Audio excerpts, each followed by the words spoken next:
Bonjour, Eddy Ben Ghanem, chef pâtissier au Trianon Palace Versailles. Je suis là-bas depuis quelques années. J'étais auparavant chef pâtissier au Ritz et j'ai travaillé dans des maisons comme le Crillon, le Georges V. Donc voilà, pâtissier d'hôtel.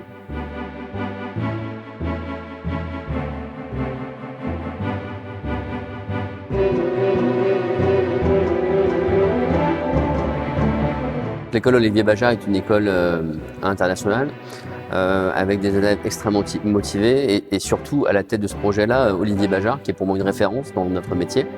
Donc pour moi, c'est un privilège, un honneur et beaucoup de plaisir de venir ici. Ce qui est important dans la pâtisserie, c'est le goût. Et Olivier fait partie des personnes les plus expertes dans ce domaine-là, où il privilégie le goût à toute chose. Donc le goût est important et on fait des gâteaux pour qu'ils soient bons.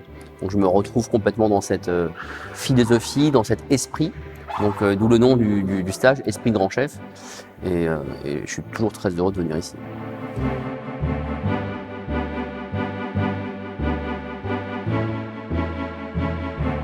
On vient dans l'école Olivier Bajard pour apprendre une pâtisserie française. Les jalons sont posés, le chemin est tout fait.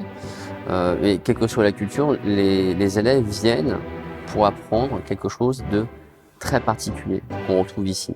Le but d'un stage, c'est de partager et d'apprendre aussi à nos élèves que faire simple, c'est la clé.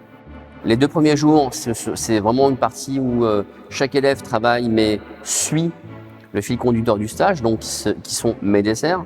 Et le dernier jour, il y a un lâcher-prise et en fait, les esprits se révèlent, les personnalités se révèlent, on prend des risques, on fait plein d'autres choses différentes. Là, on a un exemple sur le baba où on va dans plein de directions différentes et à la fin, en fait, c'est super intéressant parce que on se rend compte que 3 jours, c'est peut-être presque pas assez. Ce qui est important, c'est de respecter l'ADN d'une recette. L'ADN d'une recette, l'exemple, c'était l'huile flottante. L'huile flottante, c'est blanc d'œuf, caramel et crème anglaise. Et le but, c'est de vraiment rentrer dans cette recette par son ADN et de changer la texture de ce dessert-là. Et le but d'un gâteau, c'est qu'il soit bon. Donc, partage, plaisir et expérience. Le but, c'est pas de se dire le dessert, c'est ça et c'est pas autrement. C'est ma vérité, donc je sais. Le dessert, c'est de jouer sur les textures d'un dessert, les rythmes qui peuvent être donnés par du croustillant, du moelleux, du liquide et du froid. Donc, ce qui est tout à fait logique en fait. Mais c'est les aider à prendre le risque d'essayer autre chose et de travailler différemment.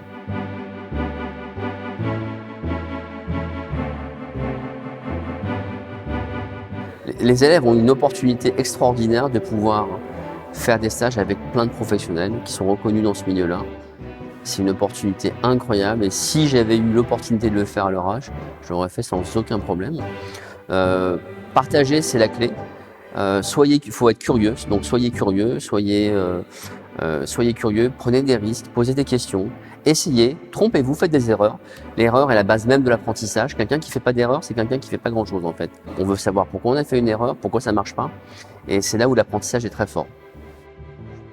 Je souhaite et je veux être dans une notion de plaisir et de partage. Et quand le contrat est rempli, ça se sent en fait. Quand on rentre dans le labo, on sent un peu de tension parce que les gens veulent bien faire.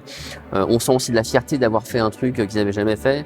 On sent du plaisir à avoir osé une recette qu'ils n'avaient jamais osé. Moi, j'ai goûté un sorbet à l'huile d'olive, c'était extraordinaire. Donc, c'est tous ces éléments, c'est tous ces détails mis bout à bout qui font que moi, je viens, c'est que du plaisir en fait. C'est un vrai investissement. Mais pas que moi. Les élèves aussi sont obligés de s'investir. Et donc, on rentre en contact et on rencontre des gens super chouettes.